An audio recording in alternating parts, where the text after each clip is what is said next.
Star plus के famous serial Anupama के बारे में हम बात कर रहे हैं। तो अब इसमें आपको बता दें कि सीरियल अनुपमा में जब श्रुति की हालत थोड़ी सी ठीक हो गई, मतलब श्रुति अब बोलने लायक हो गई, किसी से बात करने लायक हो गई है, तो अब पुलिस अपना बयान लेने के लिए आई है। क्योंकि इतने बड़े इंसिडेंट हो गए तो पुलिस तो ऑब्वियस से बात है आएगी ही।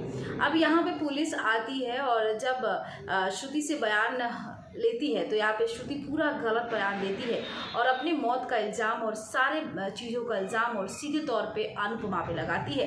तो आपको क्या लगता है कि श्रुति के इस हरकत के बाद क्या अनुज जो है चुप रहेगा? क्या अपने अनु के ऊपर झूठे इल्ज़ाम लगते हुए भी देखते हुए क्या अनुज कपाड़िया चुप रहेगा? तो ऐसा बिल्कुल भी नहीं है।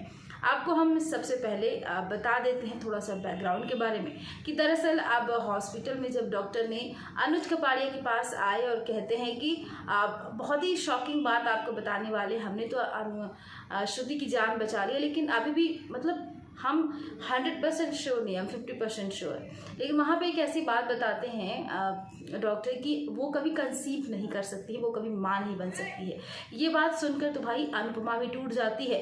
अनुपमा कहती है कि किसी भी औरत की ज़िंदगी से भले ही वो माँ नहीं बनना चाहे, भले ही वो कंसीव नहीं करना चाहे, लेकिन किसी भी औरत की ज़िंदगी से ये माँ बनने का सुख कभी किसी को नहीं छीनना चाहिए।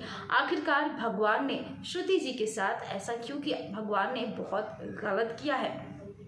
अब इसके बाद क्या होता है कि अनुज जाता है, श्रुति का हाथ पकड़कर उससे बात करने की कोशिश करता है कि श्रुति मुझे माफ़ कर दो, तुम्हारे साथ बहुत गलत हुआ है। लेकिन उसने ये बताया नहीं कि डॉक्टर ने क्या कहा, क्योंकि अनुज को पता है कि अभी श्रुति की हालत बहुत ख़राब है और इस कंडीशन में अगर उसे ये सारी सच्चाई पता चलती है तो हो सकता है कि वो डेंजर जोन में चली जाए। इसलिए अनुज ने अभी तो कुछ नहीं बताया।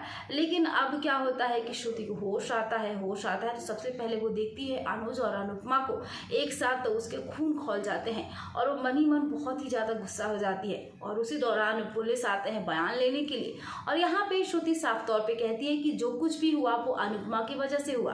अनुपमा न बच्चों को बचाने जाती और नहीं गोली गुंडे चलाते और नहीं वो गोली हमको लगती। तो अब यहाँ पे श्रुति ने साफ साफ कह दिया है कि जो भी कुछ हुआ है उसकी सीधे तौर पर जवाबदेही अनुपमा की है।